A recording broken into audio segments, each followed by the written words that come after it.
This meeting is being recorded.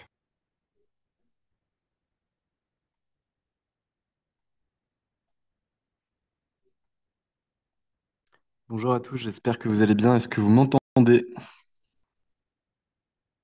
Oui, Bon, c'est bon. vous m'entendez, je pense. Je suis vraiment désolé pour ce retard. Pour ne rien vous cacher, j'étais à Reims avec la présidente de l'EFF Dalloz pour négocier un contrat de partenariat avec la bâtonnière de Reims, qui est très très sympa, qui s'appelle Stéphanie Wanostern, qui est avocate en droit du travail. Et du coup, je suis arrivé à 17h47 à la gare de l'Est et j'étais là à 18h05. Donc, le temps de me poser, de tout mettre en place. Je suis maintenant présent, donc je vous prie de m'excuser pour ce léger décalage. Ceux qui ne seront pas présents, je vous enverrai derrière le replay. Et ceux qui ne pourront pas être là jusqu'au bout, ça sera également le cas. Bon, après avoir raconté un peu ma vie, je m'appelle Valentin Tonti-Bernard, je suis le président et fondateur de la société Libéral Conseil. Libéral Conseil, c'est quoi? C'est un cabinet de conseil en stratégie à destination des professions libérales réglementées. Ce qu'on fait pour les professions réglementées, c'est assez simple. C'est qu'on les aide à atteindre leurs objectifs en utilisant les méthodes des entreprises performantes qu'on applique à la spécificité de chacun de ces métiers. Donc, les avocats, les experts comptables, les notaires, les administrateurs de justice, mandataires judiciaires, commissaires de justice, et donc anciens huissiers, commissaires priseurs, conseillers en gestion de patrimoine, etc., etc., etc. Moi, avant de faire ça, j'avais monté une boîte qui s'appelait Anomia, qui était un cabinet de conseil en strat à destination des cabinets d'avocats que j'ai vendu en septembre 2022. J'avais accompagné avec cette entreprise à peu près 600 cabinets d'avocats, qui vont des plus gros cabinets d'avocats français ou américains, à des avocats qui étaient des avocats indépendants, donc sur différentes offres de services. Et je suis également associé dans deux superbes entreprises, l'une qui s'appelle Neria, qui fait du recrutement pour les cabinets d'avocats, et l'autre qui s'appelle Ourama, qui fait de la création de sites internet et du marketing pour les professions libérales réglementées. Alors aujourd'hui, on n'est pas là pour parler de ça, mais c'est simplement pour que vous sachiez un petit peu qui je suis et d'où je viens. Et oui, j'ai fait du droit aussi. J'ai fait un master 2 en droit des affaires et j'ai fait une école de commerce et une école d'ingénieur à Paris. C'est simplement pour vous dire un peu d'où je viens et pourquoi je suis en tout cas un minimum légitime pour vous parler des sujets qu'on va traiter ensemble ce soir. Donc, on est au troisième épisode de cette série de webinaires en quatre webinaires qui a pour objectif de traiter quatre points essentiels que sont le positionnement stratégique, la stratégie de notoriété, la stratégie d'acquisition. Donc, c'est ce qu'on va traiter ensemble ce soir. Et enfin, la semaine prochaine, on verra concrètement la stratégie de conversion, donc de conversion des leads marketing en prospects commerciaux et la conversion des prospects commerciaux en clients. Donc, ce qu'on a vu lors du premier webinaire, désolé, la pédagogie vient par la répétition, et certains d'entre vous n'étaient très certainement pas là lors des précédents webinaires, c'est la stratégie de positionnement. Le positionnement, ça sert à quoi? Concrètement, ça sert à être identifié et identifiable sur un marché déterminé. Donc, il faut pour ça réussir à cibler une clientèle. Par exemple, moi, aujourd'hui, je ciblais avant les avocats. Aujourd'hui, je cible les professions libérales réglementées. Donc, j'ai élargi mon positionnement parce que sur le secteur des cabinets d'avocats, j'avais déjà atteint un chiffre d'affaires, donc ce qu'on appelle la top line, un niveau assez important pour pouvoir ouvrir d'autres professions et faire en sorte de croître sur d'autres professions. Deuxièmement, j'ai ouvert parce que les synergies entre les avocats, les notaires, les experts comptables, les conseillers en gestion de patrimoine, les conseillers en investissement financier, les family office sont extrêmement importants. Et donc, en réalité, grâce au travail que j'ai fourni sur les avocats, je peux être plus performant et plus pertinent pour les autres professions libérales réglementées. Donc, dans un premier temps, on se positionne, on décide quelle est notre cible, on la choisit, on choisit des offres qu'on va dispenser à destination de cette cible et on fixe un prix et un modèle économique pour faire en sorte d'être identifié, identifiable et que notre cible puisse nous catégoriser. Ça, c'est la première chose. Donc, définition du positionnement stratégique. Ça nous a occupé 1 heure il y a 2 semaines. Ce qu'on a vu ensemble la semaine dernière, c'est que grâce à ce positionnement, on allait pouvoir mettre en place une stratégie de notoriété qui était en parfaite adéquation avec notre positionnement. Concrètement, la stratégie de notoriété, c'est le fait d'être connu par sa cible et uniquement par sa cible comme étant un acteur pertinent qui peut répondre à ses difficultés ou à ses enjeux. Étant donné que je connais mon positionnement, je sais ce que je vais faire en termes de notoriété pour pouvoir être visible et identifié par cette cible. Concrètement, si je m'adresse aux avocats, bah, il y a 78 000 avocats qui sont présents sur le territoire national. Si je m'adresse aux experts comptables, j'ai 22 000 experts comptables qui sont présents sur le territoire national. Euh, Moi, la stratégie de notoriété que j'ai choisi de mettre en place, c'est une stratégie de notoriété qui est sur LinkedIn. Pourquoi? Parce que sur les 78 000 avocats présents sur le territoire national, on a plus de 45 000 avocats qui sont présents sur LinkedIn, et ce sont majoritairement les avocats d'affaires qui sont présents sur ce réseau. Donc moi, c'est encore aujourd'hui ma cible, donc c'est extrêmement pertinent. Pareil sur les experts comptables, sur les 22 000 experts comptables présents sur le territoire national, on en a à peu près, je vais raconter une bêtise, mais je crois que c'est trois quarts ou deux tiers, je ne sais plus, qui sont présents sur LinkedIn. Donc le canal pour réussir à les toucher est pertinent. Et ils ont une assiduité profonde sur ce canal, ce qui fait qu'en publiant du contenu régulièrement à valeur ajoutée à destination de cette cible, je commence à être connu. Ça me permet d'avoir ce qu'on appelle une notoriété sectorielle. Donc, je suis connu par ma cible, que sont les avocats, les experts comptables, les conseillers en gestion de patrimoine, les notaires. Et grâce à cette notoriété de secteur, je vais asseoir dans un second temps ce qu'on appelle une notoriété d'expertise. C'est que le secteur me connaît, mais je veux qu'il me connaisse pour une expertise particulière ou pour des expertises particulières. Et pour ce faire, je vais rédiger du contenu, je vais publier des articles, je vais publier des livres blancs pour faire en sorte que cette cible puisse dire: Ah, Valentin Tonti-Bernard, qui est le président du groupe libéral qui contient Libéral Conseil, Ourama, Neria, est pertinent sur ses activités et peut répondre à un certain nombre de mes problématiques. Donc, je vais le contacter ou je vais contacter quelqu'un de son entreprise, ou lorsqu'un commercial d'une de ces entreprises m'appellera, je réussirai à l'identifier, je serai peut-être plus agréable qu'avec un autre commercial. Donc concrètement, ça, c'est ce qu'on appelle un funnel d'acquisition. Donc on a notre positionnement, ensuite on a la stratégie de notoriété, mais ça, si vous voulez, en tant que tel, euh, ça ne m'intéresse pas. Donc définir la cible, c'est bien.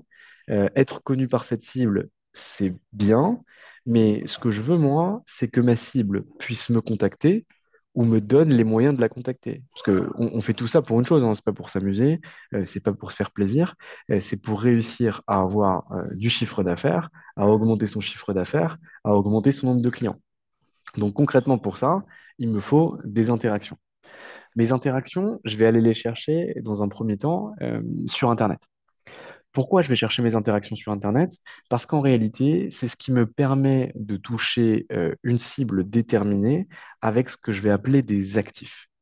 Les actifs, c'est quoi? C'est pas les actifs qu'on met à son bilan, c'est pas des actifs financiers, ce sont des actifs que je qualifierais de process ou des actifs intellectuels. Concrètement, en mettant en place des systèmes, par exemple un système de contact omnicanal, je vais réussir à définir un schéma avec un contenu qui va être le même pour tous, mais qui va me permettre de toucher de façon massive et pour autant extrêmement bien ciblée une cible déterminée. Ça, c'est important parce que ça me permet de savoir si oui ou non la cible que j'ai choisie par rapport au produit que je propose, est-ce qu'il y a ce qu'on appelle un product market fit? Donc, est-ce que le produit que je propose réussit à toucher la cible que je vise? Et s'il y a un match entre les deux, c'est que concrètement, je vais avoir un business qui va être viable, je vais avoir la capacité de pouvoir vendre mes services à destination d'une cible déterminée. Donc en termes de stratégie d'acquisition, on a plusieurs types de stratégies. On a deux grandes stratégies qui viennent s'opposer, ou plutôt qui viennent exister en parallèle. Je vous dirai après, mais du coup je vais vous le dire maintenant, que en réalité, il faut réussir à cumuler ces deux stratégies pour être le plus pertinent et le plus performant possible.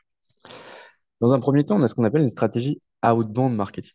La stratégie outbound marketing, c'est quoi? C'est je suis Valentin Tonti-Bernard, je ne connais pas Laurent Péquignot, qui je crois être présent sur ce webinaire. Il est avocat au barreau de Rennes ou de Nantes, si je raconte pas de bêtises. Il me dirait que j'ai honte parce que j'ai oublié.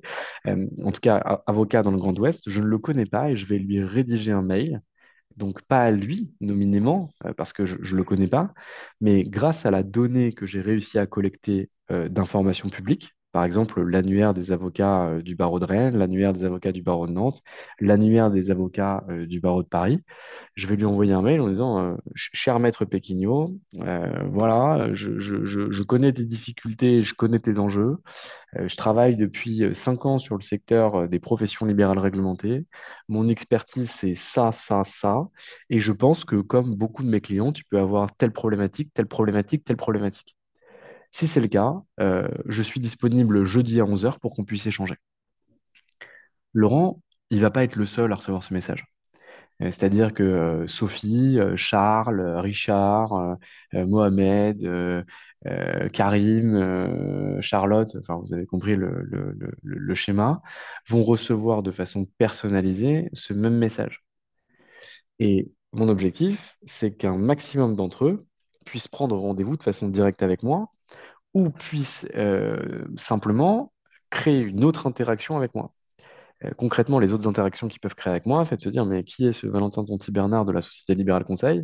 Bah, je vais peut-être taper son nom sur Google, ou je vais peut-être aller l'ajouter sur LinkedIn, ou je vais peut-être taper le nom de son entreprise sur Google, ou je vais peut-être aller sur le site internet de son entreprise pour voir quels sont les contenus qu'il peut proposer.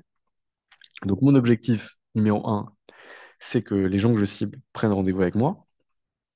Mon objectif accessoire, si je n'arrive pas à remplir le numéro un, ou même si j'arrive à cumuler les deux, alors là c'est jackpot, c'est faire en sorte que la personne qui est destinataire de ce mail, de ce message sur LinkedIn, si vous êtes plus courageux, de ce SMS, si vous êtes plus travailleur, de cette lettre manuscrite que je lui ai envoyée, puisse finalement se renseigner sur moi et suivre quelque chose que je vais faire. Pourquoi je veux qu'ils suivent quelque chose que je fais? Parce qu'en réalité, à partir du moment où ils commencent à s'intéresser à moi, ils me voient de façon fréquente sur des publications, dans des conférences, sur des vidéos, sur des podcasts, potentiellement avec des gens qu'ils connaissent, je vais augmenter mon phénomène de réassurance auprès de lui. La réassurance, c'est quoi? C'est tous les éléments qui font qu'un prestataire va ou non vous rassurer. Par exemple, en tant qu'expert comptable, si on a tel ou tel prix dans tel secteur d'activité, si on a des articles fréquents dans des canards locaux ou dans des journaux, dans des journaux pardon, nationaux, si on passe potentiellement à la télévision, si on a des cas clients présents sur notre site internet, tous ces éléments cumulés font que vous êtes plus rassurant que un avocat ou un expert comptable, pour conserver mon exemple, qui travaillerait seul dans son coin, que personne ne connaît, qui a aucune visibilité sur Internet, on n'a aucun élément factuel et extérieur qui nous permet de savoir si oui ou non la personne qu'on a en face de nous est une personne pertinente ou pas. Donc, moi, mon objectif quand je fais de l'outbound marketing, donc que je vais directement solliciter un individu, c'est soit d'obtenir un rendez-vous, soit que cette personne puisse se lier à moi d'une autre manière, que ce soit physique ou digital, pour faire en sorte de suivre ce que je vais faire, et qu'à un moment donné, du fait qu'elle me suive, qu'elle comprenne enfin ce que je fais, etc., le jour où elle a une problématique, elle me contacte. Dans les professions libérales réglementées, en réalité, c'est plus compliqué de pouvoir faire ça, parce que le démarchage est interdit, en tout cas dans grand nombre de professions. Il s'avère que ce démarchage, sauf chez les notaires, euh, n'est pas sanctionné. C'est-à-dire que vous êtes avocat au barreau de Paris, si vous faites du démarchage, euh, Pierre Haussmann ne va pas venir taper à votre porte en vous disant attention, maître, il fallait pas faire ça, vous allez être sanctionné. Euh, les commissions de discipline et les organes de l'ordre ne sont pas assez nombreux pour pouvoir faire des contrôles. Moi, j'ai déjà reçu vraiment des dizaines, voire des centaines de mails d'avocats qui viennent me démarcher. Mais bon, l'objectif, c'est pas de vous pousser à pas respecter vos règles de déontologie ou vos interdictions, c'est pas du tout le cas. Je vous dis juste que concrètement, moi, j'ai jamais vu un contrôle où on venait sanctionner un acteur qui faisait ça, et pourtant, il y en a qui sont allés très très loin. On va donc passer non pas sur du démarchage pour respecter la déontologie et les règles professionnelles qui vous impactent, mais vraiment sur de la sollicitation personnalisée. Donc plutôt que de faire de la masse, on va faire des choses personnalisées à destination de cible. Pour rentrer dans ces critères de personnalisation, qu'est-ce qu'il faut? Bah, il faut que vous ayez le nom de la personne, il faut que vous ayez son poste, il faut que vous ayez le nom de son entreprise, et il faut que vous puissiez lui pousser un contenu qui va pouvoir être pertinent. Donc, si je reprends mon exemple, je suis expert comptable, j'ai envie de me développer sur le secteur de la restauration, par exemple. Je vais contacter Monsieur Guy Moquet, qui est le patron du restaurant. quoi, Buffalo Grill, avenue de Clichy, et je vais lui pousser un article que j'ai écrit, ou je vais lui pousser un guide que j'ai écrit, ou je vais lui pousser une vidéo que j'ai écrit sur une problématique qui lui est dédiée. Par exemple, euh, les problématiques d'amortissement d'une cuisine de restaurant. Les méthodes pour augmenter sa rémunération lorsqu'on est patron de restaurant. Euh, la déductibilité des charges financières dans son entreprise de restauration. Peu importe, quelque chose qui l'intéresse avec un degré de personnalisation qui est important pour faire en sorte que, un, vous respectiez vos règles d'ontologie et que, deux, on ne vienne pas vous embêter. Il faut ensuite que le message que vous envoyez à destination de cette cible-là soit suffisamment pertinent pour qu'il ait envie de vous répondre ou qu'il ait envie de regarder ce que vous faisiez. Donc ça, concrètement, c'est ce qu'on appelle de la stratégie outbound. Personne ne vous a sonné, personne ne vous a rien demandé. Vous allez directement chercher la cible, votre prospect cible, en lui adressant un message. Ça, c'est ce qui est le plus dur dans l'esprit des professions libérales réglementées, c'est que c'est vraiment pas dans votre ADN, c'est vraiment compliqué. Il y en a certains qui le font, notamment des conseillers en gestion de patrimoine qui, eux, n'ont pas ces interdictions. Ils sont très friands de ce genre de choses parce qu'il faut savoir que les taux de réponse sur ce genre de message, en fonction de la qualité du message, sont entre 2 et 8%. Vous allez vous dire, mais c'est vraiment pas beaucoup, Valentin. Ça veut dire que 2%, c'est une personne sur 50, 8%, c'est une personne sur 11 ou sur 12. C'est pas énorme. Il faut savoir que c'est des chiffres qui sont vraiment très, très importants. Pourquoi? Parce que imaginez que je décide de mettre en place cette campagne sur les 70 000 avocats présents sur le territoire national. Bah, en réalité, même si je prends que 2%, ça veut dire que j'ai 3500. Non, je raconte une bêtise. 300. J'ai pas le calcul. Si je prends que 2% de 70 000, euh, j'ai pas que 350 réponses. Hein. Bon, si quelqu'un a le chiffre, je suis preneur. Ah non, pardon, j'ai 1400 réponses. 1400 personnes qui me répondent. 1400 personnes qui me répondent, donc à 2%. Si je suis à 8%, j'ai 6400 personnes qui me répondent. Donc vraiment, c'est énorme. C'est-à-dire que en un mail groupé, à 2%, vous avez 1400 rendez-vous. À 8%, vous avez 6400 rendez-vous. Donc concrètement, on est sur des données qui sont très, très, très élevées. Parce que imaginez que vous ayez un taux de conversion standard à hauteur de 30% sur de l'outbound, même si vous êtes sur des taux à 2%, donc sur les 70 000 personnes dont je viens de parler, ça veut dire qu'en réalité, vous passez sur une conversion à hauteur de 400 personnes. Imaginez que vous ayez des paniers moyens à 5 000 euros, 400 fois 5 000, vraiment, je suis trop fatigué pour faire des calculs. Si je raconte pas de bêtises, ça fait 2 millions. Donc concrètement, on a quand même beaucoup de possibilités de réussir à générer du chiffre d'affaires grâce à ce genre de choses. Donc vous voyez vraiment que sur une stratégie outbound mal maîtrisée, avec un mail qualifié, vous êtes en capacité de faire 2 millions d'euros de chiffre d'affaires avec les chiffres que je viens de vous donner. Évidemment, ces campagnes doivent être bien travaillées. Évidemment, il n'y a pas qu'un seul mail à envoyer. Il faut en règle générale envoyer 7 mails sur une période de 90 jours et il faut envoyer vos prospects sur différents contenus. Mais ces méthodes-là ont fait leurs preuves. Moi, personnellement, je les ai déjà mis en place chez Anomia, chez Neria, chez Urama, chez Libéral Conseil. Elles fonctionnent. Et je les ai également mis en place chez grand nombre de nos clients et elles fonctionnent également. Ce qui est difficile dans un premier temps, c'est de trouver le cœur d'activité pour que derrière ça puisse bien fonctionner et qu'on n'ait pas de difficulté. Attendez, je me déplace pour fermer la porte, qu'on n'ait pas de difficulté, que les premières campagnes ne fonctionneront pas dès le départ. Il faut vraiment qu'on puisse les ajuster, qu'on puisse les travailler. Il va avoir ce qu'on appelle de l'A/B testing. Donc, vous allez essayer avec deux mails qui vont être différents, qui vont être envoyés à une même cible. On va voir celui qui fonctionne le mieux. Ensuite, quand on aura sélectionné celui qui fonctionne le mieux, on changera encore une autre hypothèse, puis une autre hypothèse, puis une autre hypothèse, avant de faire en sorte d'avoir, entre guillemets, le mail parfait qui va vous aider au mieux à travailler sur votre activité. Donc ça, c'est pour la stratégie outbound marketing. Pour ça, il faut extraire de la donnée, donc aller chercher de la donnée. Donc ça, pour le faire, il existe tout un tas d'outils. Donc déjà, nous, on part de LinkedIn Sales Navigator, donc un abonnement LinkedIn professionnel qui coûte à peu près 100 € par mois. On va faire des recherches avec des critères. Donc, les nombres de critères que vous avez sur LinkedIn Sales Navigator, c'est assez important.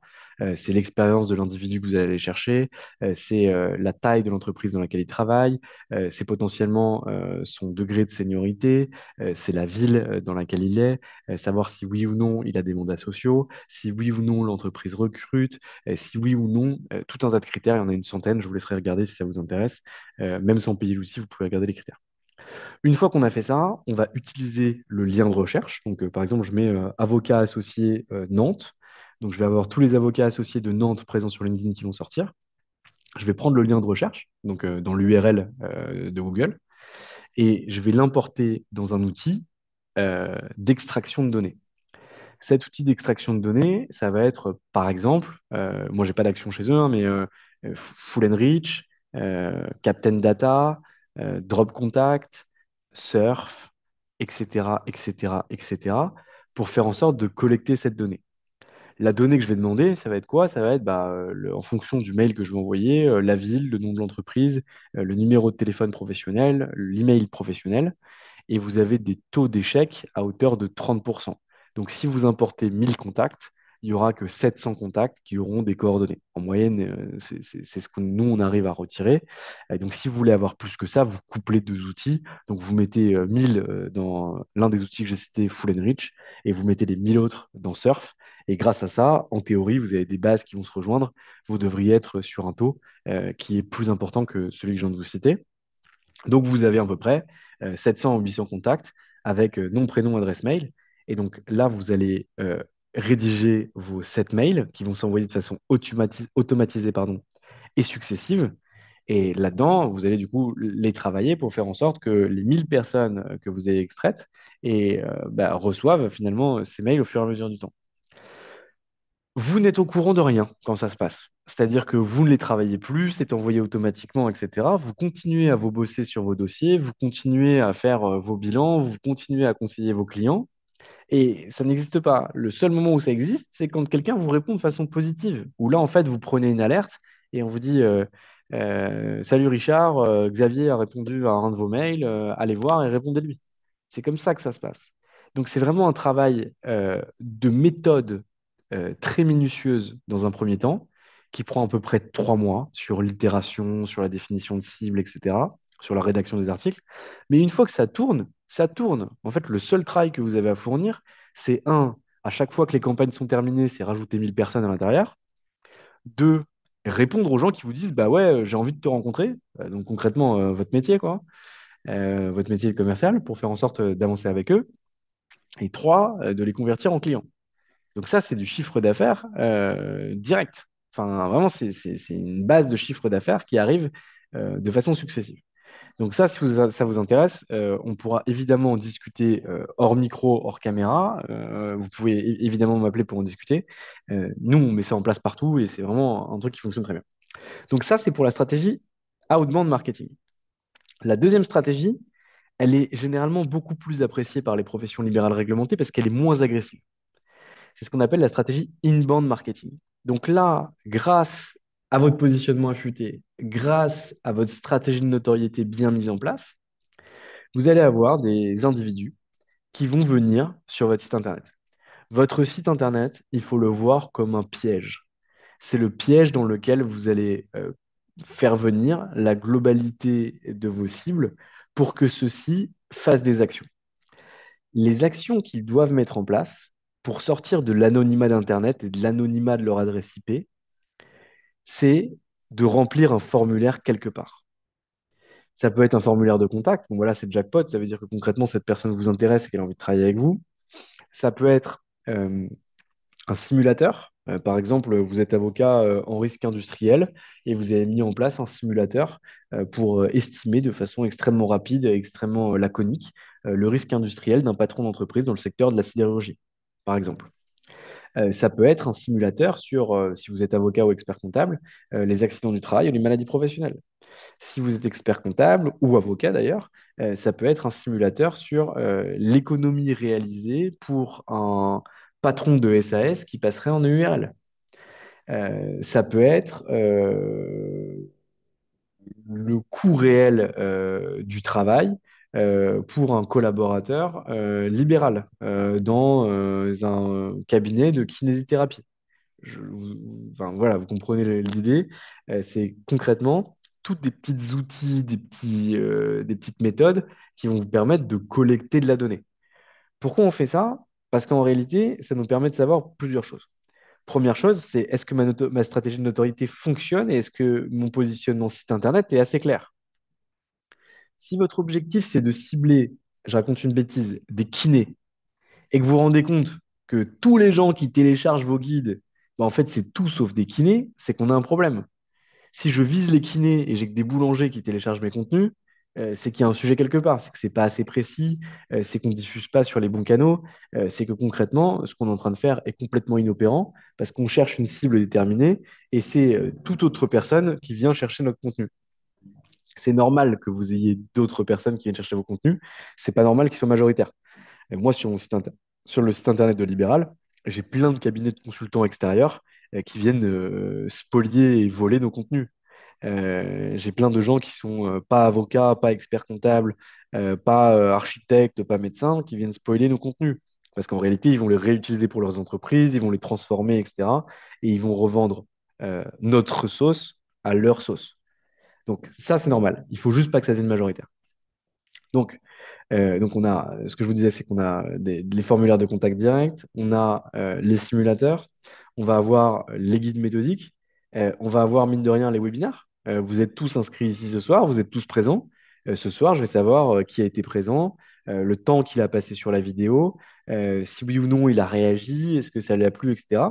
C'est un moyen d'identifier mon audience. Si je me rends compte ce soir qu'il n'y a que des géomètres alors que je veux des experts comptables, des avocats et des conseillers en gestion de patrimoine ainsi que des notaires, bah, c'est que j'ai merdé. C'est que quelque part, j'ai pas diffusé le bon contenu, le message n'était pas suffisamment clair, j'ai un problème quelque part. Donc, grâce à ça, je vais pouvoir réorienter ma stratégie de notoriété ou mon positionnement. Donc ça me permet de faire quoi? Grâce à la donnée que vous collectez, donc le fait que les gens se rendent visibles, qu'ils sortent de l'anonymat de la recherche Internet et qu'on peut réellement mettre un nom, un prénom sur un individu, bah, ça veut dire que vous l'avez en base et que concrètement, il s'intéresse à vous. Il n'y a personne qui, à 23 heures, un vendredi, va remplir un simulateur en tant que dirigeant de SAS pour savoir combien il payerait en URL. Par plaisir. Ça fait chier tout le monde, ça. Enfin, c'est pas quelque chose qui est intéressant. C'est pas lire un beau bouquin de Flaubert. C'est pas lire le dernier bouquin d'Andreas. Enfin, c'est pas ça. C'est pas intéressant de faire ça. Personne télécharge des guides méthodiques ou des guides sur l'installation d'une machine à laver un vendredi à 23 heures s'il n'est pas en train d'installer une machine à laver. Enfin, clairement. Donc, vos outils et vos contenus doivent être liés à un comportement d'achat. Ça, c'est vraiment essentiel. Et à partir du moment où c'est lié à un comportement d'achat, bah, en réalité, la personne, vous allez pouvoir la recontacter immédiatement derrière.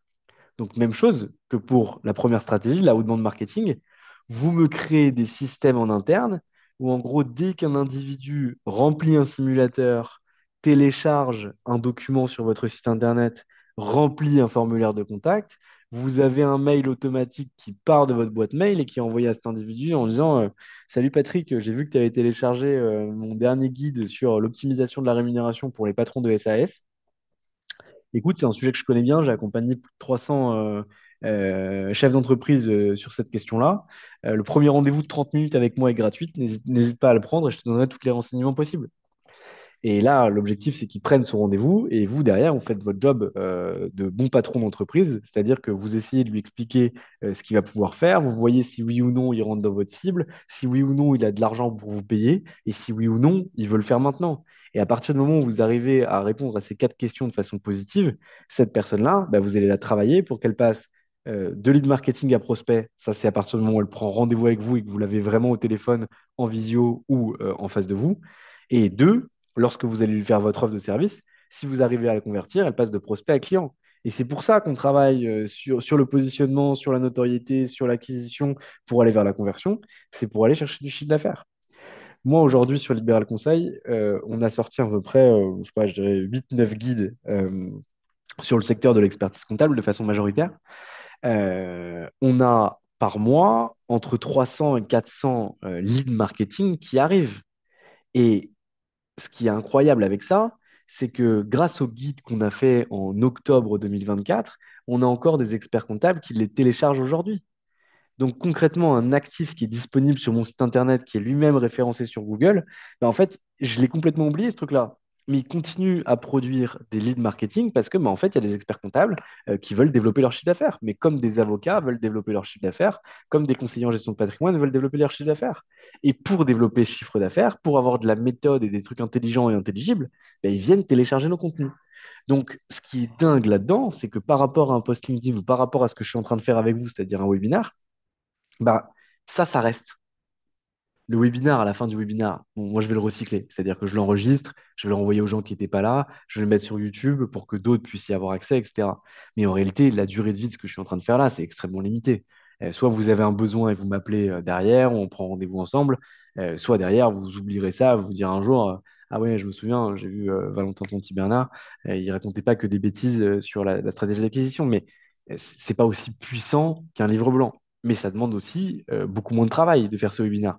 Moi, ce que je fais là, c'est ce que je raconte à mes clients toute la journée. Je maîtrise le discours, je maîtrise les choses parce que c'est moi qui les mets en place au sein des organisations avec mes consultants. Donc pour moi, c'est facile. Je décide des sujets, je me pointe, bon déjà avec un quart d'heure de retard et une fois de plus, mais à culpa.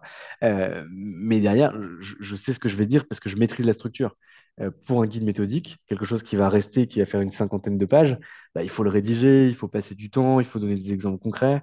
Donc le travail est plus lourd, mais le travail reste et produit encore des effets. Donc, ce guide sur l'augmentation du chiffre d'affaires pour les cabinets d'expertise comptable a dû me rapporter en tout et pour tout 500 leads. Ces leads que j'ai réussi à transformer en prospects commerciaux, je dois en avoir à peu près la moitié, donc 250. Les gens qui étaient dans ma cible et qui sont réellement devenus clients chez moi, il doit en avoir une quarantaine. Mais mes paniers moyens, ils sont à 25 000 euros. Et donc 40 fois 25 000, je vous laisse faire le calcul, ça fait plus d'un million d'euros. Non, ça fait un million, pardon. Ça fait un million d'euros. Donc c'est un peu moins que ça du coup. Ça va être 36 ou 37 personnes qui sont devenues clients chez moi. Mais le truc, c'est que c'est grâce à un contenu qui a été réalisé que j'arrive aujourd'hui à générer le chiffre d'affaires que je fais. Parce que je donne mon expertise, je donne de la méthode, on donne en fait nos recettes, qui ne sont pas des recettes magiques, qui sont vraiment de la méthode opérationnelle. Mais grâce à ça, en fait, ça produit encore effet. Donc, vous créez des actifs qui vous serviront. Et si vous êtes encore avocat dans 30 ans, ça vous servira encore. Faites des articles thématiques et derrière, lorsque le droit change, lorsque la loi change, lorsque la jurisprudence change, ben, venez l'étoffer et appelez ça le guide 2.0, le guide 3.0, le guide 4, le guide 5, le guide 6, peu importe. Vous les mettez à jour et derrière, ça fait de nouveaux contenus. Donc, la stratégie de l'acquisition en inbound marketing, c'est vraiment celle qui est la plus puissante sur le temps, mais sur un temps long. C'est-à-dire que vos premiers résultats, ce sera 8-9 mois, mais il faut bien commencer à un moment donné. C'est celle qui, grâce au contenu que vous allez réaliser, vous permettra d'être le plus visible possible.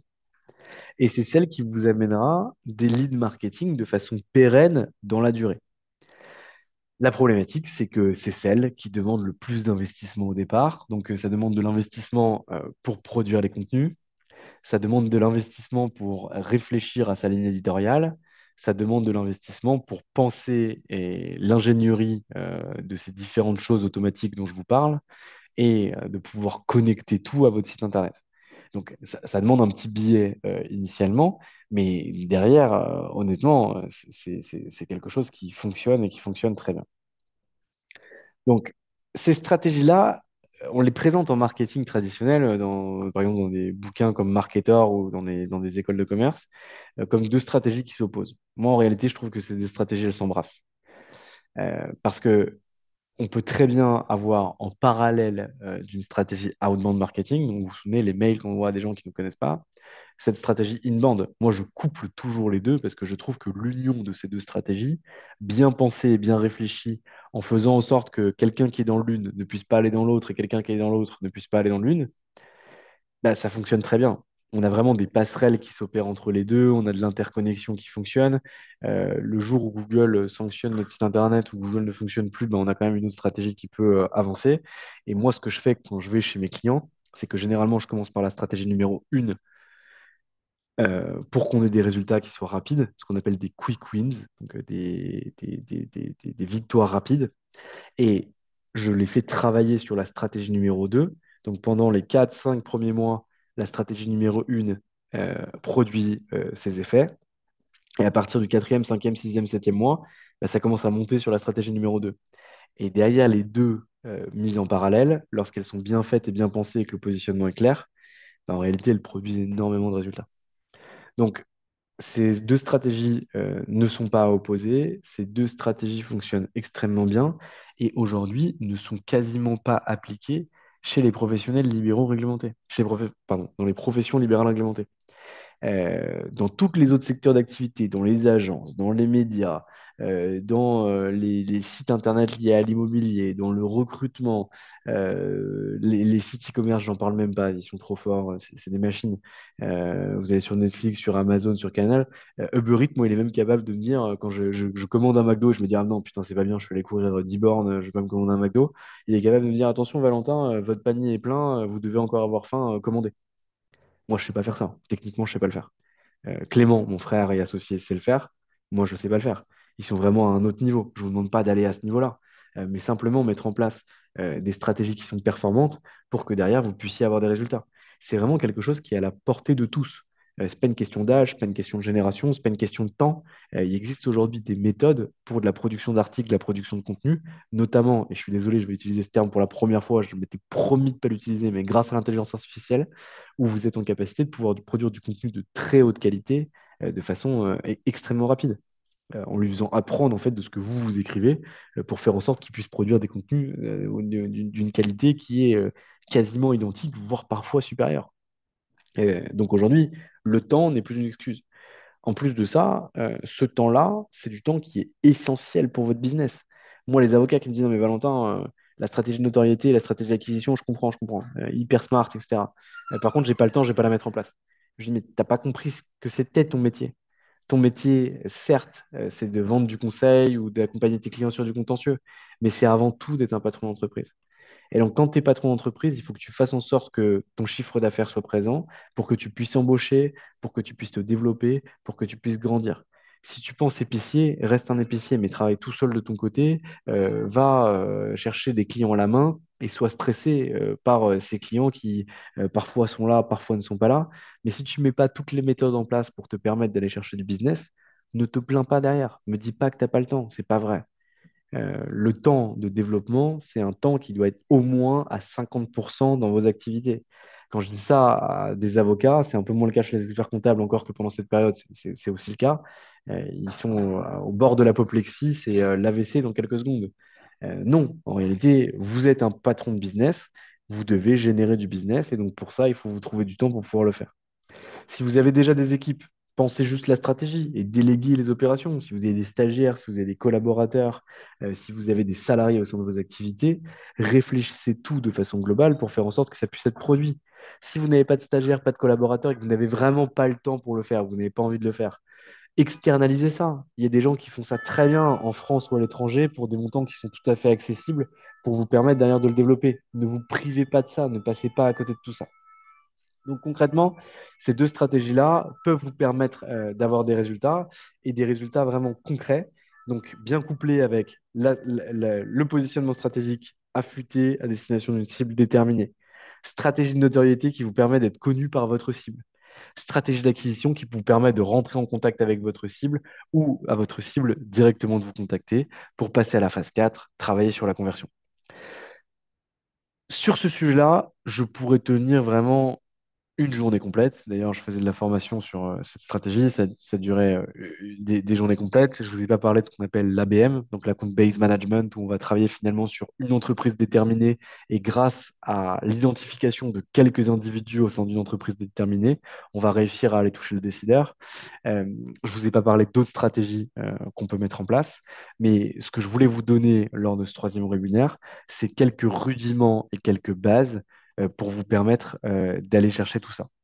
Je vois qu'il est actuellement 18h55. Je ne voulais pas prendre beaucoup de temps à chacun d'entre vous, donc je m'étais laissé jusqu'à 19h05, 19h10, parce que je suis arrivé un peu en retard. Ce que je vous propose de faire, bah, déjà, c'est de me dire ce que vous avez pensé de ce format et de ce webinaire, si c'était pertinent pour vous. Et surtout, je vais prendre vos questions. Donc, je vous invite à réactiver vos micros et réactiver vos caméras, en tout cas si vous le souhaitez, ou au moins vos micros pour qu'on puisse parler, pour qu'on puisse échanger. Parce que je vois qu'il y a des messages dans le chat, mais je suis désolé, je suis quasiment aveugle. Donc, du coup, je ne vais pas voir ce que vous avez pu écrire. Donc, je vous prie de m'excuser et je vous invite à poser les questions à l'oral.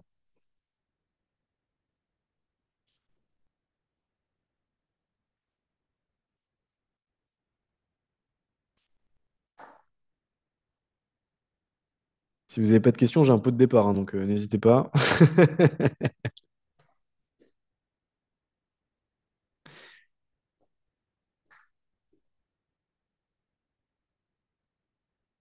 Est-ce que c'est bon pour tout le monde?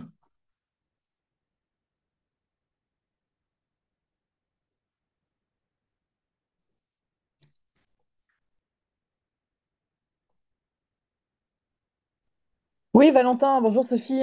Salut Euh, Sophie. je voulais juste savoir, c'est quoi l'outil dont tu as parlé sur LinkedIn? J'ai pas, tu disais c'était un outil qui permettait d'extraire de la donnée. C'est LinkedIn, c'est lequel? C'est SailProf, c'est ça? Ou Alors c'est... non, t'as un outil qui s'appelle LinkedIn Sales Navigator. C'est un outil qui te Ah, permet de prospecter sur LinkedIn, d'accord. qu'ils ont peut-être maintenant appelé Sales Pro, je sais pas, mais c'est Sales Navigator.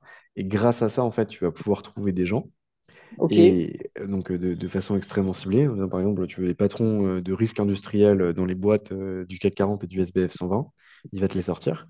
ok, Et tu vas utiliser l'URL de cette recherche et l'intégrer dans un second outil qu'on appelle ok, un outil d'enrichissement qui peut être Full and Rich, Captain Data, Drop Contact, Surf, Lemlist. En fait, un ok. outil qui va collecter de la donnée pour lier ta donnée avec les gens que tu cherches. D'accord, ok, ok. Bon, bah, je regarderai, merci.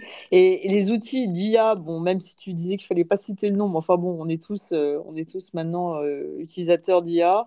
Quand tu parles de moteurs d'IA qui peuvent fournir du contenu intelligent, c'est quoi? C'est pour citer les noms, ça va être Ouais, ChatGPT. ouais, c'est ça, c'est des trucs Ouais, assez classiques, hein. C'est ce que vous préférez, c'est soit vous faites du chat GPT américain, soit vous faites du Le Chat, Mistral, Claude, ouais, les outils de Microsoft, les outils de Google, les outils, j'ai vu que maintenant même sur WhatsApp, Meta a sorti son ouais, lien qui est connecté sur WhatsApp. Vous utilisez vraiment ce que vous voulez, ce qui vous paraît le plus pertinent. J'ai une expert comptable qui m'a dit récemment que Claude était très bon sur la rédaction et notamment sur le côté plume humaine. Moi, j'utilise en transparence ChatGPT. Enfin, on ne veut pas non plus avoir des ouais, licences sur tous les outils. ouais. Donc, nous, on utilise pas mal ChatGPT. Euh, et après, sur des contenus juridiques, juridico-fiscal, j'utilise pas mal Génial, l'outil Oui, de bah l'EFF oui, Dalloz. c'est ce que j'allais Euh, dire. Ouais, ouais, Moi, ouais. ce que je fais en transparence, enfin, si ça, ça me buterait, je pose des questions pertinentes à Génial, Hmm, j'extrais la donnée et je la mets dans le chat GPT en lui disant, grâce avec cette donnée, rédige-moi un article qui peut être pertinent à destination de telle, telle et telle cible. Et ouais. alors là, vous avez la solidité du contenu juridique. Vous demandez à ChatGPT de ne pas sortir du cadre de ce qui a été délivré dans le document. Et là, vous allez avoir la puissance de la rédaction de ChatGPT grâce aux apprentissages qu'il va pouvoir faire sur votre langage et votre façon de vous exprimer. Donc vous avez de la Hmm. donnée juridique solide, plus un moteur rédactionnel qui est assez puissant. Ok, top. Oui, oui, bah, oui, c'est génial, effectivement, c'est absolument super comme outil, effectivement. Donc, ok, bon, bah, merci infiniment, en tout cas, c'est très clair. Bah, merci de tes formations et tes webinaires, en tout cas. Avec grand plaisir. Est-ce que quelqu'un d'autre a une autre question? Ouais, bonsoir Valentin, Julien, merci en effet pour tout ça. Je voulais rebondir justement sur la création de contenu. Ouais. Est-ce qu'il y a une taille critique de contenu à créer avant de se lancer un petit peu justement par la suite pour faire de l'outbound, de l'inbound et de transmettre tout ça? Ou est-ce qu'en gros, Non, on crée 10 articles et on peut y aller? Ou est-ce que pour le marché, en tout cas chez les avocats par exemple, il y a une taille de contenu un peu critique au minimum pour asseoir une certaine crédibilité? non, franchement, il n'y a pas de. C'est une super bonne question. Il n'y a pas de taille critique. En vrai, si tu décides de le mettre en place, dès ton premier article, tu peux y aller. Il faut vraiment en fait réussir à avoir suffisamment de contenu qui capte de la donnée, donc ce qu'on appelle des lead magnets, des aimants à données, où en fait, contre le contenu que tu vas livrer, tu vas récolter de la donnée sur l'individu. Tu vois, moi j'ai commencé sur les experts comptables, j'en avais un. J'avais augmenté son chiffre d'affaires chez les experts comptables. J'avais pas de podcast, j'avais pas d'article, j'avais simplement ce guide-là. Et tu vois, ça me ramenait déjà des leads. En fait, je l'envoyais en lien et les gens, du coup, allaient le télécharger, regarder ce qu'il y avait à l'intérieur. Et pour ça, en fait, ils me donnaient leurs données. Et donc, il faut pas, entre guillemets, se trouver d'excuses. Je sais que c'est pas l'objectif de ta question, mais c'est une réflexion plus Non, générale. c'est intéressant. T'as pas besoin d'avoir 1000 contenus ou 100 contenus ou 10 contenus pour pouvoir te lancer. Un seul contenu suffit pour pouvoir y aller. Je À dirais partir même du moment où plus, il est pertinent. exactement. Je préfère que tu aies un contenu ultra pertinent sur une cible ultra restreinte. Par exemple, l'évolution de la TVA sur la farine, comment réussir à optimiser son taux de TVA par rapport au lieu d'importation. Je raconte une connerie, de toute façon, ça n'existe pas. Bah, si tu envoies ça à tous les boulangers, tous les mecs qui sont dans les moulins, tous les mecs qui font, les industriels qui font des grosses commandes de farine pour leurs activités, c'est carton plein. Tu vois, t'es vraiment sur un truc ultra niché qui est assez incroyable. Ok, merci, très clair. Avec plaisir, Julien. Est-ce que vous avez d'autres questions? N'hésitez pas, je suis encore là 2 minutes et après je m'en vais.